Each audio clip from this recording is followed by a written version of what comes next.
number 2 mechanic. I built pretty much the whole front end of Sebastian's car. Put the front end of the car together.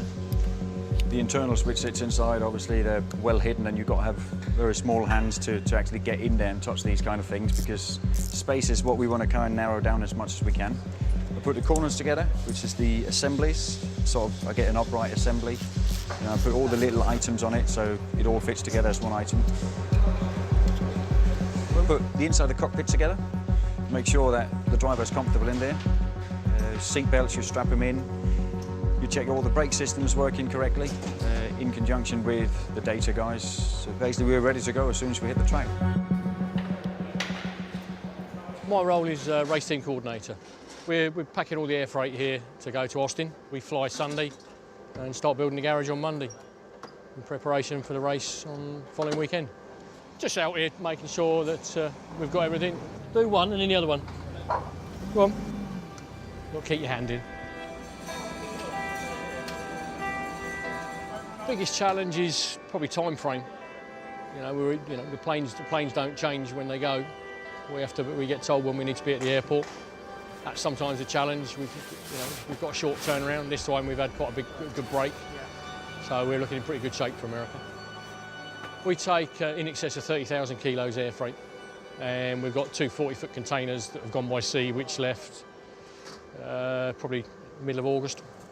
These tweezers here I borrowed off him for he normally uses for his eyebrows, so that's why it's Stop it.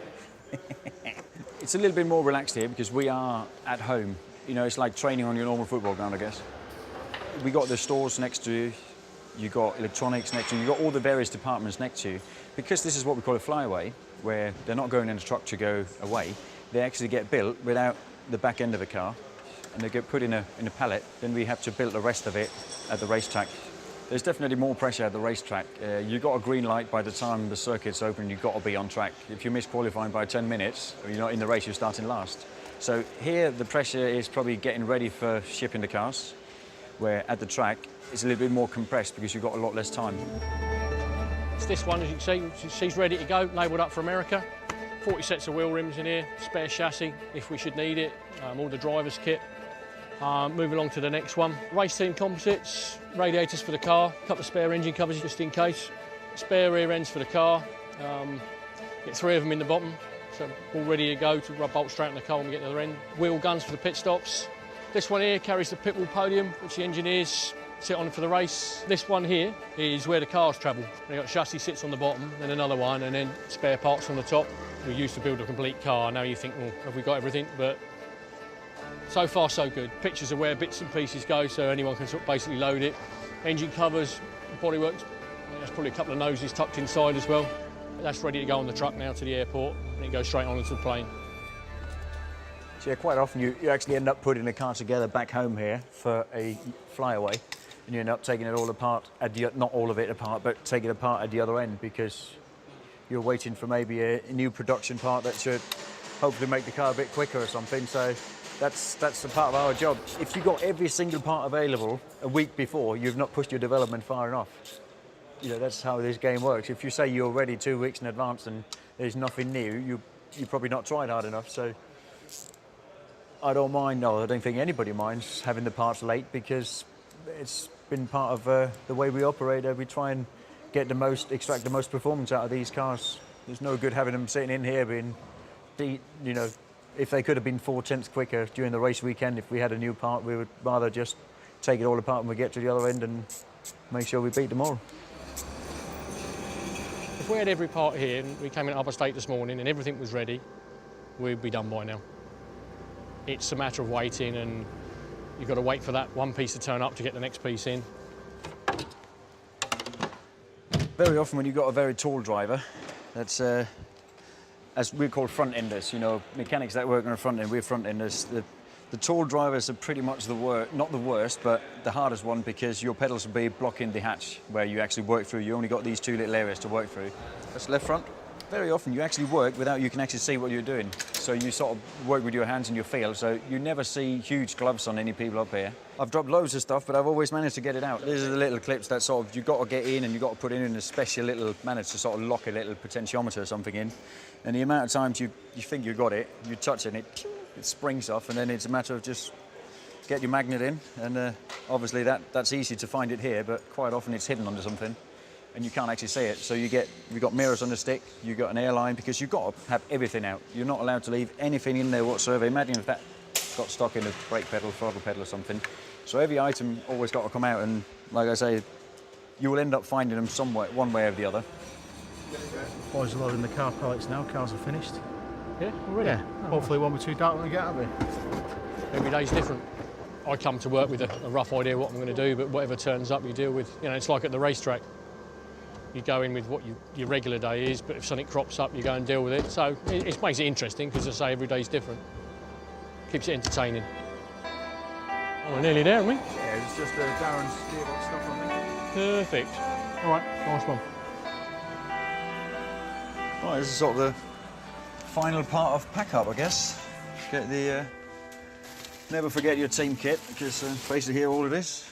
I've got put in straight after the last race, and look at that, what a service, all ready to go. A doubleheader is always a little bit different, because the next event, you know, after you've done the first event, you've got to get it laundered, most of it, at the next hotel. So there have been various times when people have come in with I haven't got a shirt, I haven't got this and that. If it's a new hotel, that's not used. If you say there's 4 teams staying at the same hotel, and every single man from every single team got a bag of laundry, that's a little bit different from that hotel the week before. We're not that busy in the laundrette, but suddenly now it's full. So there we go, that's it. Ready to go. Last pack up. This is 16 and 3 to go. Austin, then straight to Brazil, home for a few days in Abu Dhabi. I first started Formula 1 in 1992. I've done in excess of 350 races. If you didn't enjoy it, it's time to get out. It's, you know, still it is hard work travelling, but it's still get a lot out of it. So yeah, still good. We're now fully prepared. Now it's a little bit of home time, not a huge amount, but yeah, it's a nice feeling to have everything prepared. You know, the cars are loaded up and the freight is good to go. We've had some absolutely amazing experience being obviously on Seb's cars. You know, to win 4 championships in a row has been something dreams are made of. And for me personally, to be selected to go up and collect a Constructors' Trophy in Singapore 2 years ago was a big, big clap on the shoulder from Christian and the whole team. A little memory of a great weekend that's I'll definitely never forget. Motorsport's been a big part of my life for over 20 years. If you actually walk around my house, you wouldn't know unless you come into this room what I did for a living. Got a few pictures from my early days when I was doing tyres at Jordan's, and even my early days at TWR when I'm not quite recognisable in that picture. Mr Irvine's fire at Spa. Print from Sebastian, which is signed My Little Motor Racing World. Pack-up shirts. You just take it all out of here, because you know I had it all last week. Unless they're messed up the laundry, it should all be there. See, that's how laundry should come everywhere. High-vis for safety, as it's always pitch black. You need 2 of them, 1 for each event. It's a team effort, that. This is all with me. If I forget it, it's down to me. If we forget something at work, there's normally a reason for it. But if I forget something, it's it's down to me. Time at home is the time you really recover. And obviously, just being at home is always nice, and I think it is for everybody. Spending time away is obviously part of our job, and it's always been like that. And I knew that from the day I started in motorsport, that it is weekends, it is a lot of the time away. I'm sure my girlfriend finds it quite hard when I'm away. Well, let's find out. No, I'm sure she deals with it quite well. She's got a lot of friends around here, from some of my colleagues as well, that their girlfriends at home as well, and they tend to go out shopping, I think, most of the time when we're away. And quite a lot of the times I get a little text, oh, we're just having a little curry night tonight or something on a Saturday while we're away, and we're still at work at that time normally. So I think they cope, definitely. It's their own little time, isn't it? We travel it's like a big family that you travel with, so that's quite nice. You meet some proper friends who, even when you finish doing this, you still keep in touch. So has its good and its bad points, like every job. It's not a bad way to earn a living. Yeah, now we're ready. I've checked my passport, checked the FOM pass. That's everything else you can pretty much buy. Put your laptop in, make sure your laptop's charged. And then we'll pretty much head to the factory, early morning leave, and that's it. Race on. Yeah, right now it's Sunday morning, sort of 7:45, and our next little journey of this little trip here is jumping on the bus. So people will be checking in, reading news, some people realise what they've forgotten at home and text your missus to see if she can get it there, if that's, if that's an option. That's it, we're all here.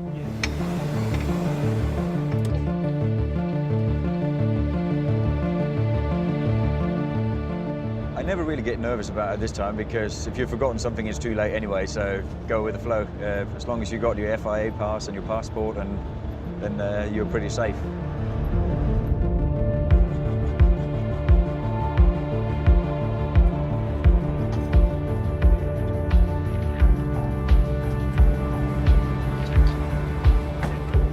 Right, that's it. Terminal 5, last little bit of the journey. Check-in, security, breakfast, off to sleep for a couple of hours, I guess. So, Austin, here we come.